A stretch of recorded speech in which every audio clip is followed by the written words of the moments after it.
Welcome to the Queen of Hearts podcast. And here's the queen herself, registered dietitian Heather Klug.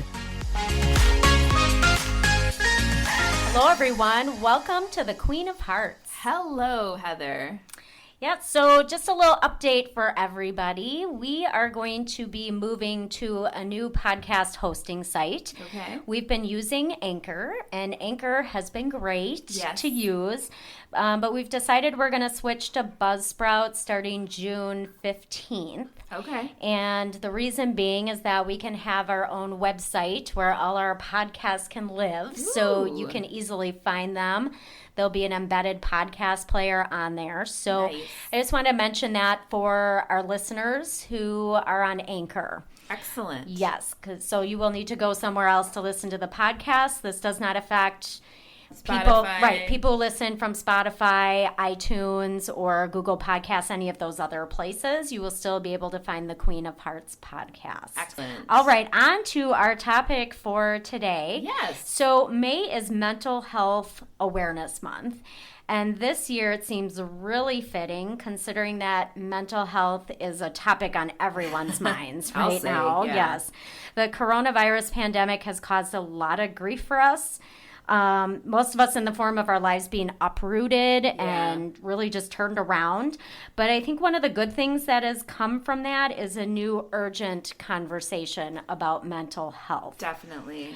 Unfortunately, because of coronavirus and the way we've had to mitigate risk, things like lockdowns, quarantining, isolating from other people, we are starting to see more people dealing with issues like anxiety, depression, loneliness, and grief. Right, yeah. And it might not necessarily be that more people are dealing with these issues. It could be that more people feel comfortable about discussing them openly because we're all kind of in a similar boat right now. Yeah, exactly. And we've talked about aspects of mental health on this podcast before, so a lot of our listeners might be wondering why a discussion about heart health, a podcast of heart health, warrants dipping our toes into mental health as well. Mm-hmm. But over the past several years, more and more studies have been done and are being done as to the impact of mental health on physical health and specifically heart health. And these studies have started to open up a conversation about how trouble with our mental health can translate into trouble with our physical health and for the purposes of our discussion, heart health. Yeah, it seems like you're very passionate about this topic, I Bethany. am. Can you explain to the listeners a little bit about why? Sure. So I've mentioned before in previous podcasts that I've struggled with mental illness off and on since I was about 15. That's officially. I probably had issues even before that that just went undiagnosed because I was a kid. Yeah. So, but when I was 40, my dad passed away unexpectedly. And something strange happened. A few months after that, I developed some troubling symptoms with my heart. So I was experiencing vertigo, which is, dizziness. And I was feeling like my heart was skipping beats, like those big, like a gasp and then a thump, And one day I was experiencing those two symptoms at the same time and then added to that shortness of breath. So being that I had just recently started working at the Care and Yawn Center and I, know all about what we tell women about advocating for themselves, I went to the ER because I thought I might be having a serious issue.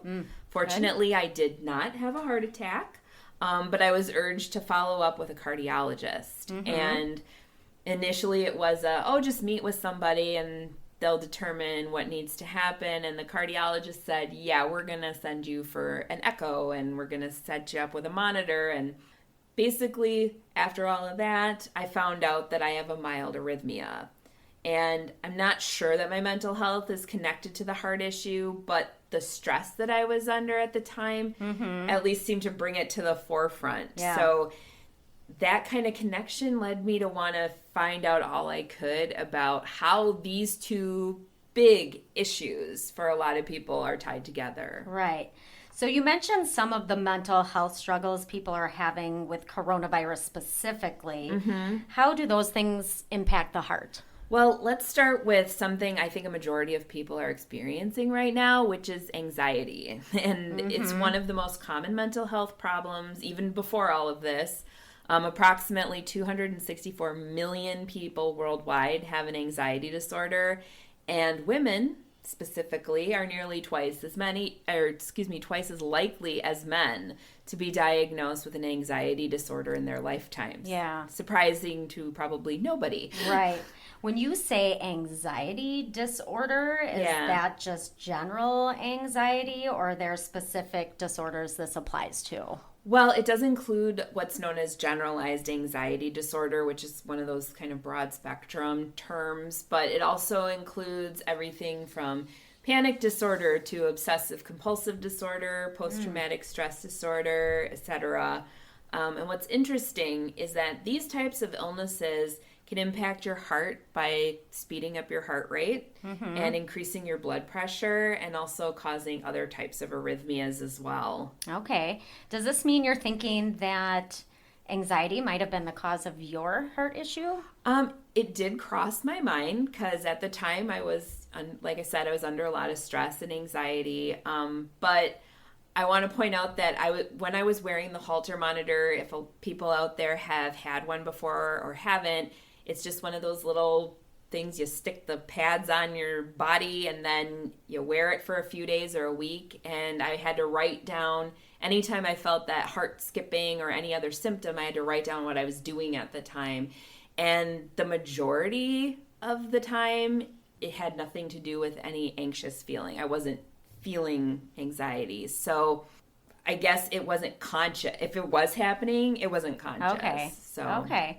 So we've been talking about anxiety and how that affects the heart. Let's talk next about depression. Oh. And how that affects you said the that heart. so happily suddenly. Oh, I'm sorry. Should I say no, sadly?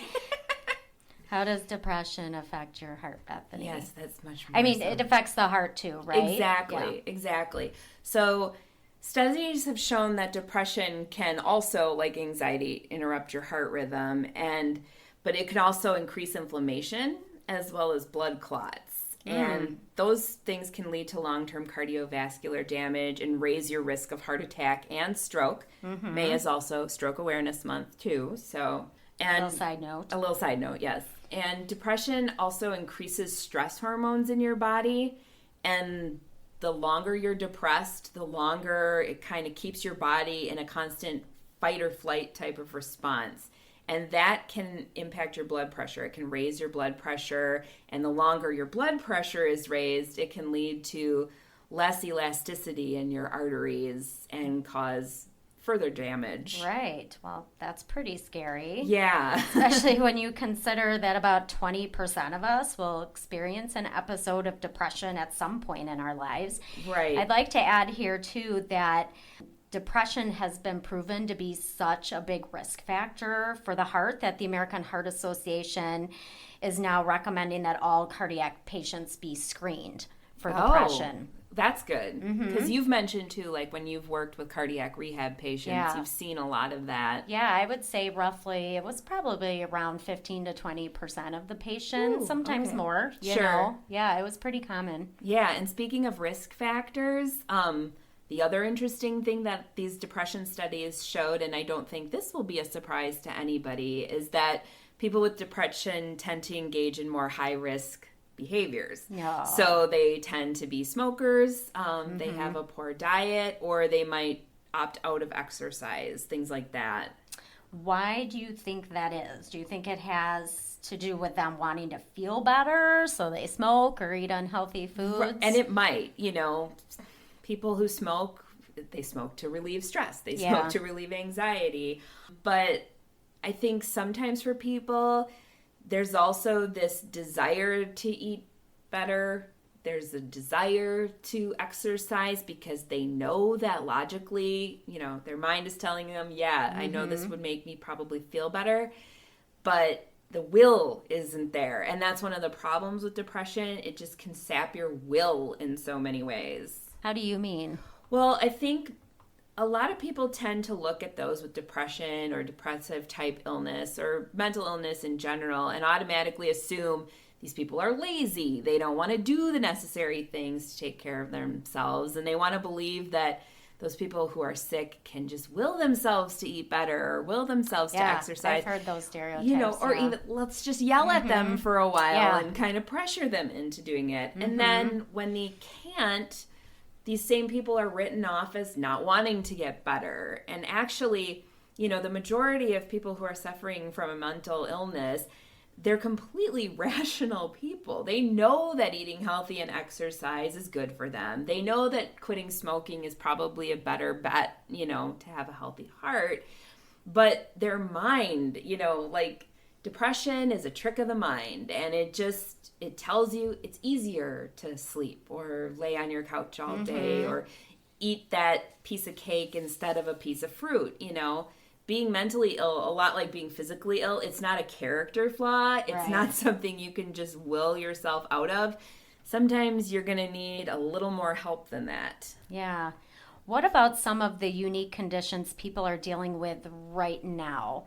Things they may not have thought they would feel at the beginning of all of this. Yeah, I think a lot of people, expected to be stressed out. They expected to have anxiety. And I think, because this all came upon us very suddenly, those were the two things we were most concerned about feeling. But let's face it, when your everyday life gets turned around this fast and suddenly you're either, removed from your place of business and you're working at home, or you are removed from your place of business because your job has been eliminated, or you have to be working with the general public and now you're in danger every day. And while we're at it, let's throw your kids in at home because schools are closed, or you can't see grandma and grandpa anymore because their facility is closed. And oh, by the way, now everything we used to do for fun that would help us relax, like watch sports or go to the movies, go out to eat, that's all taken away too. Right. You've got a great big mess. Yeah.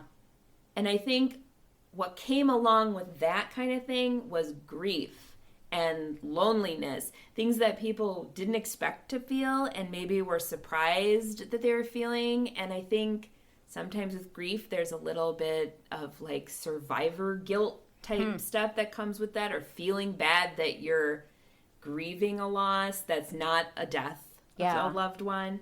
And loneliness, there's a little bit of maybe self-shame with that. I enjoy being by myself, but I mean, if I lived alone right now and I had to be isolated, I think I would be miserable. I would just be sad and lonesome a lot of the time. Yeah. So talking specifically about grief and loneliness, what are the impacts these can have? Well, both grief and loneliness can impact your heart in the same way stress can. So especially if you're feeling them for a long period of time, which, let's face it, this is going to be a long road. So chronically negative states of mind like grieving or feeling lonely can increase your risk of developing heart disease over time. And loneliness actually has been shown to increase the risk of cardiovascular disease specifically in women. Not men, just women. Not men. Interesting. Yeah. Okay. These things happen because these emotions flood your body with stress hormones, and the stress hormones work to reduce that flexibility in your blood vessels, again. Otherwise known as hardening of the arteries. Right. And we've heard about extreme grief, and that sometimes it can cause what's known as broken heart syndrome. That's basically an acute cardiac illness, and sometimes that can lead to a heart attack. Right now, people whose loved ones are sick and hospitalized, they're not allowed visitors in most places, whether they have COVID-19 or not. So not being able to support someone during this time in person, especially if that loved one passes away, that adds an extra layer of stress to the grief. And that could make a broken heart syndrome episode more likely for someone who's already at risk, But we also need to be aware, like I said, of that grief over a lost job or a missed milestone like a graduation or a prom or even a missed vacation. Not that I'm speaking about myself specifically because I had to, Do you have broken heart syndrome over your missed vacation? Little bit. I definitely missed my vacation. Bethany was hoping to go to Florida in April, and that has not happened. Sadly did not happen. So we also need to recognize that while social distancing helps us keep, coronavirus at bay, it can damage our psyche and our heart by keeping up those stress hormones because we're not having that social interaction that we so desperately need and that we ordinarily use to cope with life's problems. Yeah, and this might be going on for a while yet too, right? I mean, there's still all this uncertainty. We don't know how long things are going to last. Right. So what can people do so that these mental health issues don't cause permanent damage to both their minds and their hearts? So the first thing I always tell people to do, and like I've said a million times before, I am not a mental health professional. I consider myself a mental health expert on my own mental health. Sure. So I know what works for me. And so when I've been asked to give advice, this is what I've found works for myself. The weather is improving, although we're sitting here in Wisconsin and 3 days of rain and counting, so it doesn't seem like it's improving, but it is getting better, and our restrictions are slowly being lifted. So there are small things you can do to improve your mood. So what usually works for me are really basic. I get natural light as much as I can every day. That's kind of been one of the blessings of working from home for me because like I do, our office does not have any windows. Right. There's no natural light. But at my house, my office has a window. I can be out on my deck working if it's nice. So, I can get that sunlight. I can get that natural light, which is crucial. I try to move every day. I've subscribed to, we talked about in our Move More podcast a few weeks ago, Obey Fitness. I joined them. And they're great. It's dance fitness, so it's got short routines, it's got longer ones. It makes me feel really good. And if I can't do that, at least I walk my dog once or twice a day. So, and I treat myself to a bath once Bethany a week. likes a good bubble bath. I do like a good bubble bath. I am a big fan of bath bombs, bath bubbles, salts, scrubs. Yeah. I do the candles. I have the music. Yeah. It's a whole thing. Right. For me, I make sure I get the activity in too. But for me, music helps me more than anything. Yeah, and it helps a lot of people. That and watching something funny.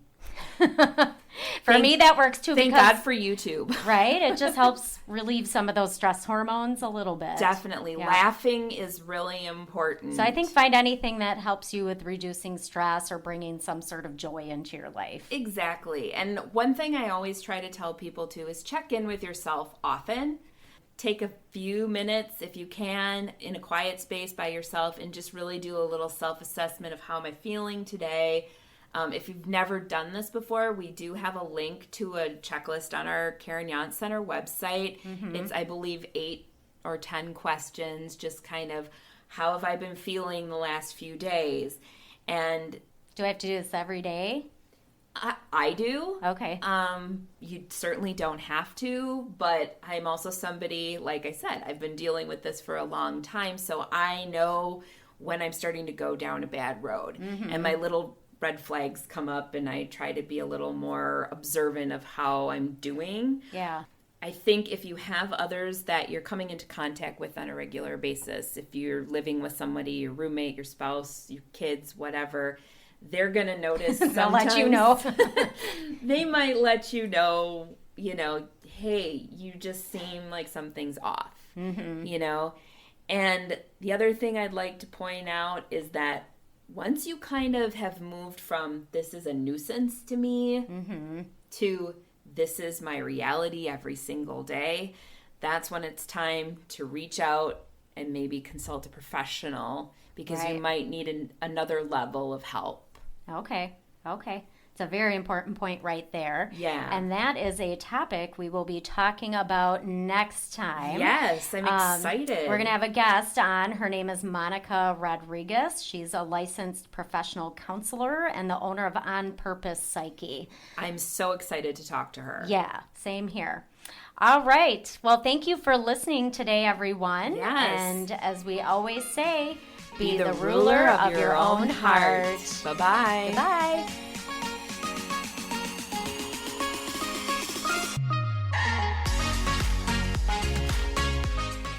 Thank you for joining us on the Queen of Hearts podcast. Our podcast is recorded here at the Karen Yance Women's Cardiac Awareness Center inside Aurora St. Luke's Medical Center in Milwaukee, Wisconsin. For more heart-healthy tips, info, recipes, and more, visit our website at www.karenyancecenter.org. Like us on Facebook at Karen Yance Center and follow us on Pinterest. If you like what you hear, subscribe to our show and be sure to tell your friends. Until next time, ladies, be ruler of your own heart.